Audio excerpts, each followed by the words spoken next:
యేసుక్రీస్తు ప్రభు నామములో అందరికీ వందనాలు.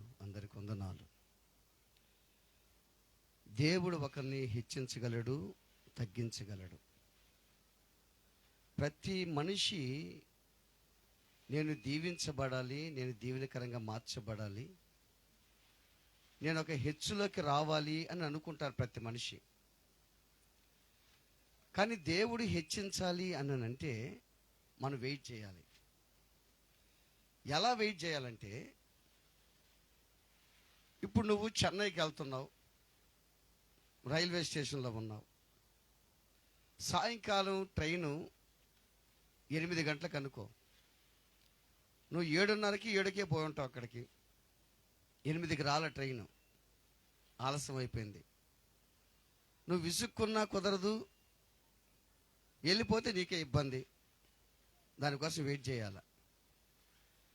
8కి రాని ట్రైను 8:30కు వస్తుంది, 9కి కూడా వస్తుంది. ట్రైన్ రాకుండా మాత్రం ఉండదు. అదేవిధంగా నీ జీవితంలో దేవునిని హెచ్చించాలంటే, అభివృద్ధి చేయాలంటే నువ్వు వెయిట్ చేయాలి. ఎక్కడ వెయిట్ చేయాలంటే ప్రార్థన గదిలో వెయిట్ చేయాలి. ప్రార్థన విజ్ఞాపనలతో దేవుని దగ్గరకు వచ్చి దేవునికి ప్రార్థన చేయాలి. ప్రభువా, నా జీవితాన్ని ఒకసారి జ్ఞాపకం చేసుకోయ్యా, నన్ను దీవెనకరంగా మార్చయ్యా, నా పరిస్థితి ఇదయ్యా, ఎక్కడేసిన గొంగలు అక్కడే ఉందయ్యా, నా కుటుంబం అప్పులు అట్టే ఉన్నాయి, సమస్యలు అట్టే ఉన్నాయి, శోధనలు అట్టే ఉన్నాయి, ఇబ్బందికరంగా ఉందయ్యా అని నువ్వు ప్రార్థన చేస్తే ఒక సమయం ఉంది దానికి. అందుకే బైబిల్ ఒక మాట చెప్తాడు దేవుడు. ఏమంటాడంటే, 1 పేతురు పత్రిక 5:6లో చూస్తే, దేవుని బలిష్టమైన చేతి కింద దీన మనస్కులై ఉన్నప్పుడు దేవుడు తగిన సమయమందు మిమ్మల్ని హెచ్చిస్తాడు అన్నది బైబిల్లో. బలిష్టమైన చేతి కింద సమస్తం ఉంది ఆయన బలిష్టమైన చేతి కింద. ఒక్క వ్యక్తి అనే కాదు, ఈ ప్రపంచంలో ప్రతిదీ ఆయన బలిష్టమైన చేతి కింద ఉన్నాయి.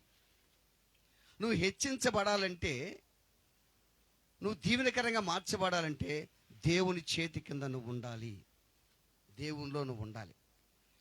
ఎవరినన్నా నమ్ముకుంటే వాళ్ళు నన్ను హెచ్చిస్తారేమో, వాళ్ళతో బాగుంటే నన్ను బాగా గౌరవిస్తారేమో అని నువ్వు అనుకోవచ్చు, కానీ కుదరదు. దేవుడిని హెచ్చించాలన్నా తగ్గించాలన్నా ఆయన చేతిలోనే ఉంది. ఆ దేవుని బలిష్టమైన చేతి కింద నువ్వు ఎట్టుండాలంట, దీన మనసు, అంటే విరిగిన మనసు, దీన మనసు. అసలు దేవుడు ఎవరి దగ్గర ఉంటాడు తెలుసా? దీన మనసు గలవారి యొద్ద, వినయ మనసు గలవారి యొద్ద నేను నివసింపగోరుచున్నాను అన్నాడు దేవుడు. నువ్వు తగ్గించుకున్నప్పుడు ఆ తగ్గింపు చూస్తాడు దేవుడు. గర్విష్ఠుల గర్వాన్ని అనస్తాడు, ఘనతకు ముందు వినయం నడుస్తుందంట. తన్ను తాను తగ్గించుకున్నవాడు హెచ్చించబడును, తన్ను తాను హెచ్చించుకున్నవాడు తగ్గించబడును అన్నది బైబిల్లో. అయితే దేవుని బలిష్టమైన చేతి కింద దీన మనస్కులై ఉంటే తగిన సమయమందు హెచ్చిస్తాను అని దేవుడు చెప్పాడు కదా. నువ్వు అనుకుంటావు సమయం ఇంకా రాలేదనుకుంటావు, కానీ నీ సమయం కాదు అది, అది దేవుని సమయం. ఆ దేవుని సమయం ఈరోజు అవ్వచ్చు, రేపు అవ్వచ్చు, ఎల్లుండి అవ్వచ్చు, ఒక నెల పట్టవచ్చు, లేక సంవత్సరం పట్టవచ్చు. ఆయన సమయం కొరకు ఎదురు చూడాలి మనం. యోసేపు జీవితంలో 13 సంవత్సరాలు నిరీక్షించాడు యోసేపు. ఐగుప్తు దేశాన్ని నుంచి అమ్మబడి, కనాను దేశాన్ని నుంచి ఐగుప్తు దేశంలో అమ్మబడి, ఐగుప్తు దేశంలో బానిసత్వంలో ఉంటూ, ఐగుప్తు దేశంలో ఆ పోతిఫర్ ఇంటికి ఒక నిందన మోపి ఆ యోసేపు మీద ఒక అపనింద వేసి జైల్లో వేసిన తర్వాత 13 సంవత్సరాలు యోసేపు నిరీక్షించాడు. ఎవరి దగ్గర ఉన్నాడు తెలుసా? దేవుని బలిష్టమైన చేతి కిందే ఉన్నాడు యోసేపు. ఆయన జైలు గదిని ప్రార్థన గదిగా మార్చుకున్నాడు. ఎంత ప్రార్థన చేసి ఉంటాడో, నేనేమన్నా తప్పు చేశానా ప్రభువా, నేనేమన్నా పాపం చేశానా, నేను పొరపాటు చేశానా, ఎందుకు నాకు ఈ బాధ అని ఎంత ప్రార్థన చేసి ఉంటాడో. కానీ దేవుడు చెప్పుంటాడు, యోసేపు వెయిట్ వెయిట్ వెయిట్, నాకంతా తెలుసు యోసేపు, నువ్వు నీతిమంతుడివి, నువ్వు పరిశుద్ధుడు యోసేపు, నాకంతా తెలుసు. నేను హెచ్చించాలనుకుంటున్నా, ఐగుప్తు దేశానికి ఒక మంత్రి, ప్రధానమంత్రి చేయాలనుకుంటున్నా. ఆ ప్రధానమంత్రిని చేయాలంటే నేను నీకు ట్రైనింగ్ ఇవ్వాలి, శ్రమలు తట్టుకోవాలి, నువ్వు బాధలు అనుభవించాలి, నువ్వు కష్టాన్ని అనుభవించాలి. నువ్వు రోజు గుర్తుపెట్టుకో, ఒక మంచి స్థితికి నువ్వు రావాలంటే ఈ శ్రమలోనే నువ్వు పరిపూర్ణత చెందాలి. శోధన, శ్రమ అనేది ఎటు నుంచి వస్తుందో, ఏ విధంగా వస్తుందో కూడా తెలియదు మనిషికి. ఎటు నుంచి వస్తుందో తెలియదు, ఏ విధంగా వస్తుందో తెలియదు. కానీ నువ్వు దేవుని బలిష్టమైన చేతి కింద దీన మనసుకులై నువ్వు ఉన్నప్పుడు శోధన దేవుడు తప్పిస్తాడు. మరణాన్ని తప్పించే దేవుడు ఆయన. అతను నన్ను ప్రేమించుచున్నాడు కనుక నేను అతన్ని తప్పిస్తాను, అతను నా నామం ఎరిగిన వాడు కనుక నేను అతన్ని ఘనపరుస్తానన్నాడు దేవుడు.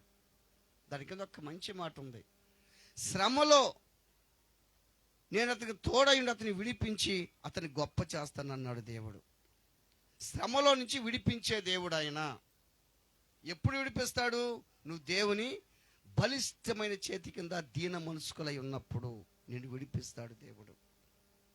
నువ్వు దేని కొరకు ప్రార్థిస్తున్నావు, దేని కొరకు విజ్ఞాపం చేస్తున్నావు ఆలోచన చేయి. దేని కొరకు విజ్ఞాపం చేస్తుంటావు నువ్వు? నీ సమస్య కొరకు, నీ కష్టం కొరకు, నీ బాధల కొరకు, నీ ఇబ్బందుల కొరకు ప్రార్థన చేస్తూ ఉంటావు. అయ్యా ఎప్పుడయ్యా నా జీవితం, అయ్యా నాకు బాగలేదయ్యా, నా స్వస్థపరచయ్యా, అయ్యా అప్పులు అట్టే ఉన్నాయ్యా, కష్టాలు అట్టే ఉన్నాయ్యా, నా పిల్లలు అట్టే ఉన్నారయ్యా, నా పిల్లలకు ఉద్యోగం రావాలి, నా పిల్లలకు చదువు బాగా రావాలి, నేను పనికి పోతున్నా కానీ నాకు వచ్చిన సంపాదన చాలటం లేదయ్యా, అప్పులు కాసుకో ఉన్నాయ్యా అను దేవుని అడుగుతూ ఉన్నప్పుడు ఆయన బలిష్టమైన చేతికి నిన్ను ఎప్పుడు ఇచ్చిస్తాడో, ఎప్పుడు నీ జీవితాన్ని దీవెనకరంగా మారుస్తాడో అంతవరకు నువ్వు దేవుని బలిష్టమైన చేతి కింద ఉండాలి. నువ్వు దీన మనసు, దీనుడుగా ఉండాలి. తగ్గించుకుని నిన్ను హెచ్చిస్తాడు దేవుడు. ప్రార్థన చేసేదానికి ఇద్దరు వెళ్ళారంట, ప్రార్థన చేసేదానికి. ఒకడు సుంకరి, ఒకడు పరిసేయుడు. పరిసేయుడు ఏం ప్రార్థన చేశాడు తెలుసా? ప్రభువా, నేను చోరులను ఆ సుంకరి వల్ల నేను ఉండనందుకు నీ స్తోత్రాలు, వారానికి 3 సార్లు ఉపవాసం ఉంటాను, నేను మంచోడిని, నీతిమంతుణ్ణి, నేనే తప్పు చేయలేదు, పాపం చేయలేదు అని ప్రార్థన చేశాడు. కానీ సుంకరి ఏం చేశాడు తెలుసా? ఆకాశం వైపు కన్నులెత్తేదానికి ధైర్యం చాలక రొమ్ము కొట్టుకుంటా, దేవా నేను పాపిని, నన్ను కరుణించమని ప్రార్థన చేశాడంట. అంటే ఈ మాట ఎందుకు చెప్తున్నానంటే, నువ్వు హెచ్చించబడాలి అంటే దేవుని దృష్టిలో నువ్వేం చేయాలి? తగ్గించుకోవాలి, తగ్గించుకోవాలి. అందుకే అక్కడ రాస్తాడు, తన్ను తాను తగ్గించుకున్నవాడు హెచ్చించబడును అని రాస్తాడు. సుంకరు ఏ విధంగా అయితే ప్రార్థన చేశాడో తన ఇంటికి వెళ్ళెను అని రాస్తాడు. అంటే ఇంటికి పోయేవాడు కాదు పాపం, అక్కడిక్కడ తిరుగుతూ ఉండేవాడు సుంకరి. ఎప్పుడైతే దేవుని దృష్టిలో తగ్గించుకొని ప్రార్థన చేశాడో, దేవుడు ఆ యేసు ప్రభు రక్తతో కడగబడి నీతిమంతుడిగా మార్చబడ్డావు. నువ్వు ఇంకా దీవెనకరంగా మార్చబడాలంటే నువ్వు వెయిట్ చేయాలి, ఓర్చుకో. ఒక సమయం ఉంది. నువ్వు అనుకుంటావు ఇంకా ఎప్పుడు సమయం, ఇంకా ఎప్పుడు నీ సమయం కాదు, దేవుని సమయం ఒకటి ఉంది. ఆ సమయంలో దేవుడు నిన్ను ఆయన బలిష్టమైన చేతి కింద నువ్వు ఉన్నప్పుడు దేవుడు తగిన సమయం ఏం చేస్తాడు? దేవుడు నిన్ను హెచ్చిస్తాడు అని బైబిల్లో ఉంది. మిమ్మల్ని గురించి ఆలోచిస్తున్నాడు అంట ఆయన. దాని కింద ఒక మంచి మాట, దాని కింద ఏముంది? మీ చింత యావత్తు ఆయన మీద వేయండి, మిమ్మల్ని గురించే ఆలోచిస్తున్నాడు ఆయన. లక్ష్యం పుట్టినోట లక్ష్యం చేస్తున్నాడు అని ఉంది కదా, మీ గురించి ఆలోచన చేస్తున్నాడు. అంటే తల్లిదండ్రులు బిడ్డల గురించి ఏ విధంగా ఆలోచన చేస్తుంటారు, వీడిని ఎట్లా చేయాలి, వీడిని ఎక్కడ ఏ స్కూల్లో వేయాలి, ఎక్కడ చదివించాలి. ఎవరు? తల్లిదండ్రులు బిడ్డల గురించి. దేవుడు కూడా బిడ్డలకు మన గురించి ఆలోచిస్తున్నాడు. నీకున్న చింత, నీకున్న బాధ, నీకున్న వేదన అది నీకు తెలుసు, పక్కనలో కూడా తెలుసు అనుకో. పక్కన వాళ్ళు కానీ చెప్పుకుంటే నవ్వుకుంటారు. నీ చింత యావత్తు ఎవరి మీద వేయాలా? దేవుని మీద, ఆయన మీద వేయాలి. నీ చింత యావత్తు పక్కన వాళ్ళ మీద వేసుకుని నవ్వుకుంటారు. అంటే నీ పనులు, ఏ పని అయితే చేయాలనుకుంటున్నావు, నీకు ఏ భారం ఉందో, ఏ వేదన ఉందో, అదంతా దేవుని మీద మోపు. నువ్వు అడుగు దేవుని, ప్రభా నువ్వే చెప్పావు కదా, నిబ్బరమైన బుద్ధి గలవారు ఉండమని చెప్పావు కదా, నీ చింత యావత్తు నా మీద వేయమని చెప్పావు కదా, నా గురించి నువ్వు ఆలోచిస్తున్నావు. ఎంత గొప్ప దేవుడు మన దేవుడు చూడండి. నిజంగా తండ్రులు బిడ్డల గురించి అట్ట ఆలోచిస్తుంటారు. వాడు అట్టే ఉన్నాడు, వాడికి బలం లేదు, వాడు సరిగా అన్నం తినటం లేదు, వాడు అంతా నీరసంగా ఉన్నాడు, వాడిని హాస్పిటల్ చూపించాలా, వాడికి పలానా తీసేయాలా. అమ్మ నిజంగా కూడా తల్లిదండ్రుల బిడ్డల గురించి అంతా కేర్ తీసుకుంటారు తెలుసా? అదే విధంగా దేవుడు మన పట్ల కేర్ తీసుకుంటున్నాడు. మన గురించి దేవుడు ఆలోచిస్తున్నాడంట. ఆలోచించాలి అంటే మన చింత యావత్తు ఎవరి మీద వేయాలి? దేవుని మీద వేయాలి. అప్పుడు మన ఉద్దేశాలన్నీ సఫలమవుతాయి. ఒకసారి మనం చూద్దాం బైబిల్లో. దాని కింద రాస్తాడు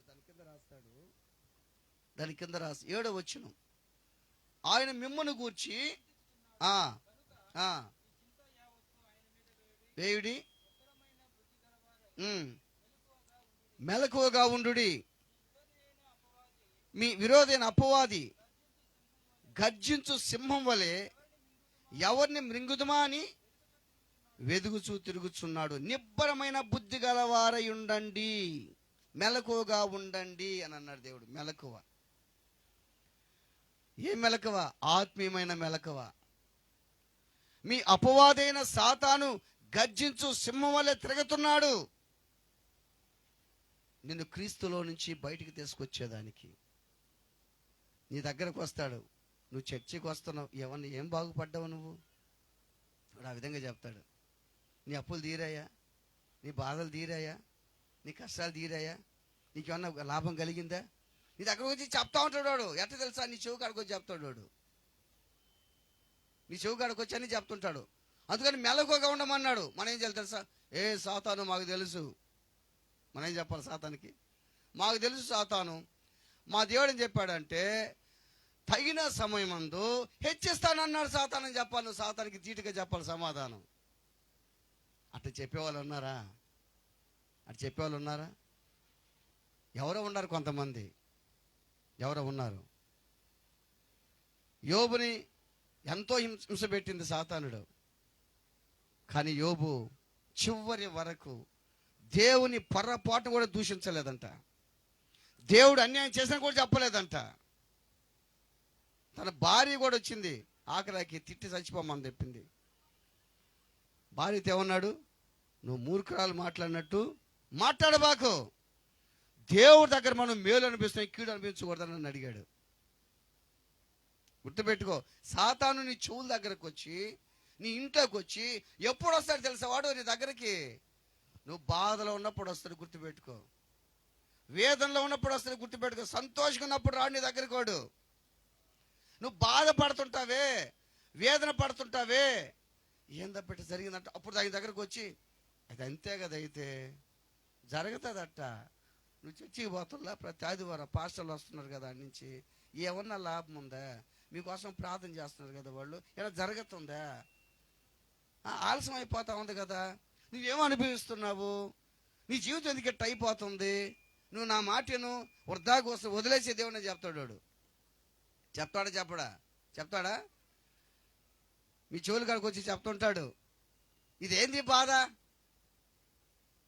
ఏ అబ్రం, ఇదేంది బాధ, ఇదేంది కష్టం, ఏంది శోధన, మనకేంది శోధన అని నువ్వు ఎప్పుడైతే అనుకుంటున్నప్పుడు వస్తాడు నీకు అడుకోడు. అప్పుడు వచ్చి అప్పుడు ఇంకా బాగా బాణాలకు వచ్చేస్తాడు దగ్గరకి. గర్జించు సింహం వాడి పేరు. మన దేవుడి పేరు యోధా గోత్రపు సింహం. ఎన్నెన్ని మాటలు చెప్తాడో నీకు, ఎన్నెన్ని ఉపాయాలు చెప్తాడో. ఏ ఉపాయం అది? క్రీస్తుని విడిచిపెట్టే ఉపాయం చెప్తాడు. మందిరానికి ఎగ్గొట్టే ఉపాయం చెప్తాడు వాడు. గుర్తుపెట్టుకో. అపాయములో ఉపాయం లేని వారిని కామంటాడు అపోస్తలుడైన పౌలు. నీకు అపాయం ఉన్నప్పుడు నీకు ఉపాయం ఉండాలి. ఏమో తెలుసా? సాతానుతో ధీటుగాను సమాధానం చెప్పాలి. ఏమని చెప్పాలంటే, వాడు వదిలేమన్నాడు అనుకో, నీ దగ్గరకు వచ్చి చెప్తున్నాడు అనుకో, సాతానా, ఓ గర్జించు సింహమా, నా దేవుడు చెప్పాడు. ఏమని చెప్పాడంటే, దేవుని బలిష్టమైన చేతి కింద నువ్వు దీన మనస్కులుగా ఉంటే తగిన సమయమందు హెచ్చిస్తానన్నాడు. మీ చింత యావత్తు నా మీద ఏమన్నాడు. ఇంకేంది? మా చింత యావత్తు, మా బాధ, మా బలహీనత, మా కష్టము, మా ఆవేదన, మా ఆక్రందన మొత్తం దేవుని మీద వేసేసాము. అబ్బో వేసేవులే, ఇంకా నెరవేరింది అంటాడు. ఇంకో మాట కూడా దేవుడు చెప్పాడు, సాతానా, నిబ్రమైన బుద్ధి గల వారి మెలకగా ఉండమన్నాడు. మీ అపవాదిన సాతాను గజ్జు సింహం వలె తిరగతా ఉన్నాడని కూడా దేవుడు చెప్పాడు. ఈ మాటలు కానీ చెప్తే సాతాను ఏం చేస్తాడు? మన దగ్గర నుంచి పారిపోతాడు. ఏసైనే శోధించాడు కదా వాడు. ఆ రాళ్ళు రొట్టెలు చేసుకొని తినమన్నాడు కదా. దేవుడు ఏమన్నాడు? దేవుని నోటి నుంచి ప్రతి మాట వల్ల మనిషి జీవిస్తాడన్నాడు.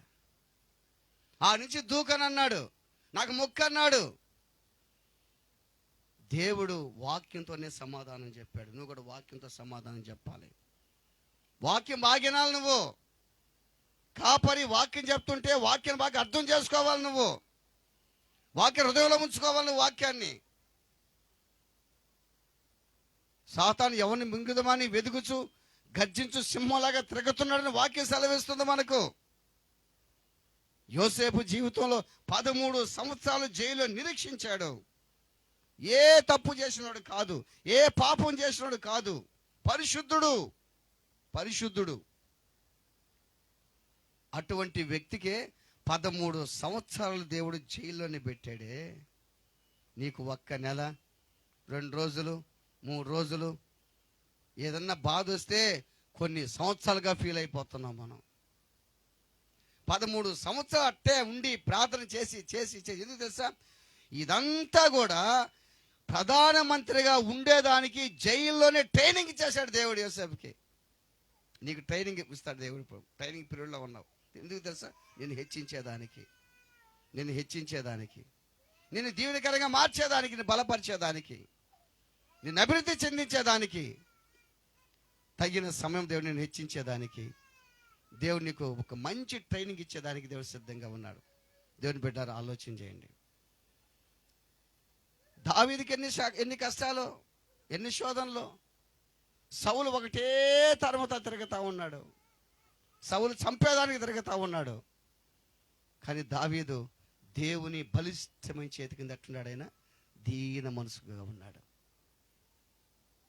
పొరపాటున సౌలుని దూషించినోడు కాదు, సౌలుని తిట్టినోడు కాదు. నేనేం చేశాను రాజా? నేను ఏమన్నా చేశానా? ఏమన్నా పొరపాటు చేశానా? ఎందుకు నన్ను వెతుకుతున్నావు? ఎందుకు రాజా? నేను బలహీనుడు కదా రాజా, నన్ను ఎందుకు వెతుకుతున్నాను అన్నాడే కానీ సౌలుని చంపే ఛాన్స్ వస్తే సౌలు కూడా చంపాలి. ఆయన పక్కనోడు అన్నాడు, అయ్యా నువ్వు కానీ సల్విస్ ఒక్క దెబ్బకు పొడి చేస్తాను అన్నాడు. రే, ఆ పని చేయకూడదురా, ఆయన అభిషేకించబడినాడు. గుర్తుపెట్టుకో. నిన్ను ఎవరన్నా హింసిస్తున్నారా? నిన్నెవరన్నా శోధిస్తున్నారా? నిన్నెవరన్నా ఏదో చేయాలని తిరుగుతా ఉన్నారా? నువ్వు వాళ్ళ కోసం ప్రార్థన చేయంతే. నువ్వు వాళ్ళ కోసం ప్రార్థన చేస్తే అద్భుతమైన విడుదల కలుగుతుంది నీకు. దావీదు పడితే ప్రార్థన చేశాడు. ఏందయ్యా నా పరిస్థితి ఏందయ్యా ప్రార్థన చేసి ఉంటాడు దావీదు. నిన్ను రాజుగా చేయబోతున్నా, నీకు ట్రైనింగ్ ఇస్తున్నా. ఇవన్నీ తట్టుకోవాలి నువ్వు. కష్టాలు, బాధలు, శోధనలు అనుభవించాలి నువ్వు. మోకాళ్ళ జీవితం రావాలి నీకు.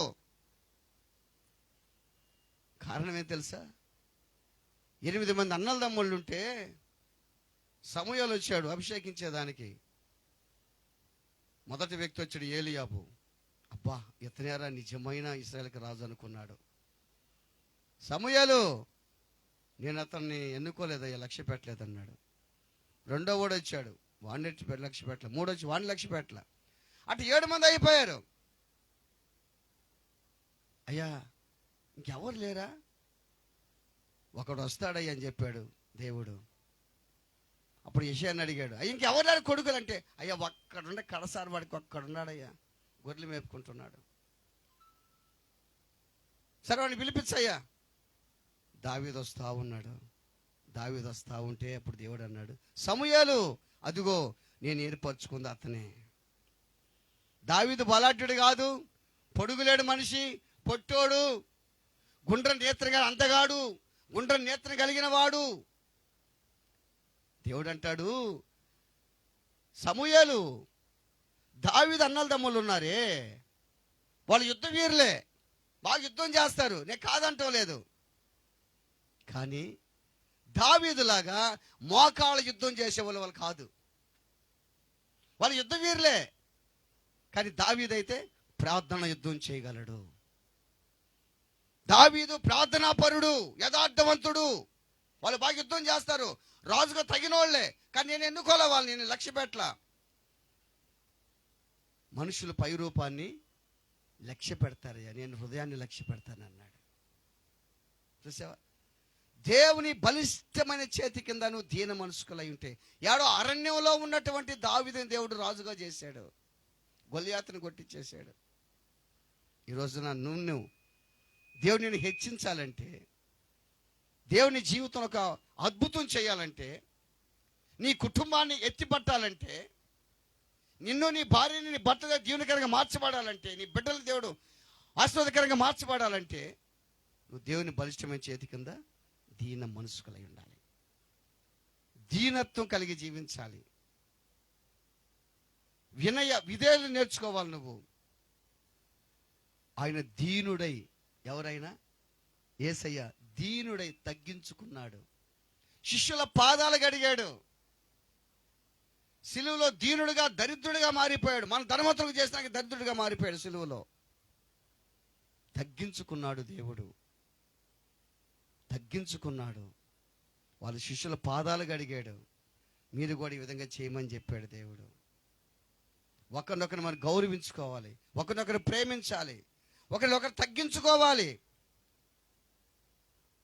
చాలా మందికి తగ్గించుకోవడం కుదరదు, వాళ్ళు హెచ్చించుకునేదే, నాకేం మాకేం అని అనుకుంటారు వాళ్ళు. తగ్గించుకునేది మాత్రం కుదరదు వాళ్ళకి. కానీ తగ్గించుకుంటే హెచ్చించబడతావు, హెచ్చించుకుంటే తగ్గించబడతావు. అదిగా కాకుండా బైబిల్ చెప్తున్న మాట ప్రకారం దేవుని బలిష్టమైన చేతి కింద నువ్వు దీన మనస్కులై ఉంటే, తగిన సమయంలో దేవుడు నిన్ను హెచ్చిస్తాడు. అది నీ సమయం కాదు, దేవుని సమయం ఒకటి ఉంది. మీ చింత యావత్తు ఆయన మీద వేయండి, నిబ్బరమైన బుద్ధి గలవారై మెలకువగా ఉండండి. మీ అపవాదైన సాతాను ఏం చేస్తున్నాడు? గర్జించే సింహం వలె ఎవరిని మృంగుదుమాని తిరుగుతున్నాడు. జాగ్రత్త, వాడు మాటలకు లోను కాకుండా దేవుని వైపే చూద్దాం, మెలకువ కలిగి దేవుని మాటలే విందాం. వాడు నిన్ను కానీ గందరగోళం చేస్తే, లేనిపోని ఆలోచనలు చెప్తే, నువ్వు ఒకటే చెప్పు, దేవుడు నన్ను హెచ్చిస్తాడు, నేను దేవుని చేతి కింద ఉంటాను.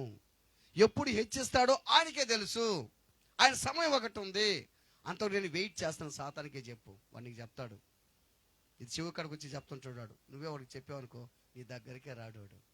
ప్రార్థన చేసుకుందాం, తల్ల మంచుదాం, కళ్ళు మూసుకుందాం.